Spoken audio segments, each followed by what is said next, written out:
Quand elle retourne dans la chambre de son fils, Véronique ne comprend toujours pas comment ce jeune homme, féru de sport et de piano, bavard, sensible et bon vivant, a pu basculer dans l'islam radical.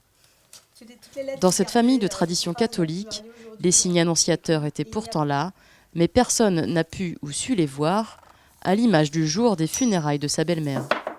On lui a dit que c'était illicite de rentrer dans une église. Et il était en pleurs et il était comme paralysé. Donc oui, c'était un annonciateur, maintenant je peux le dire, sauf que sur le moment, je ne l'ai pas lu. Et mon mari non plus ne l'a pas lu, mon mari était très en colère. Il n'était pas content de ce que faisait Quentin. Sauf que Quentin ne faisait pas ça de lui-même. C'était dicté par l'idéologie naissante. Véronique tente de freiner la radicalisation de Quentin en alertant les autorités. Elle se rend alors à la Grande Mosquée de Paris pour comprendre la pratique de son fils. Jamais ils ne m'ont dit « oui, c'est préoccupant, je vous propose qu'on le suive ».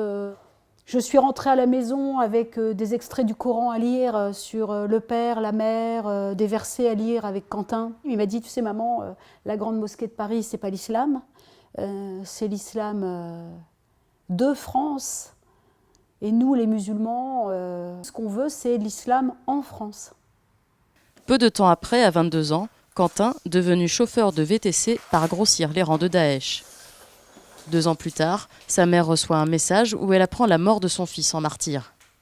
Depuis, elle s'investit au sein du collectif Familles Unies pour empêcher d'autres jeunes de rejoindre la Syrie. Au cœur de leur combat, interdire les prêches haineux ou renforcer la pédagogie autour de la notion de djihad dans les manuels scolaires. Véronique ne cautionne pas le choix de son fils, mais pour elle, Quentin et beaucoup d'autres ont été happés par un conflit qui ne les concernait pas.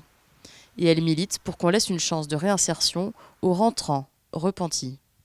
S'ils sont jugés en Irak, nous estimons qu'ils puissent être jugés aussi en France, en parallèle, ou encore mieux, qu'on organise un grand procès du djihadisme et du terrorisme. Ce ne sont pas des enfants qui sont nés djihadistes, terroristes, ils le sont devenus.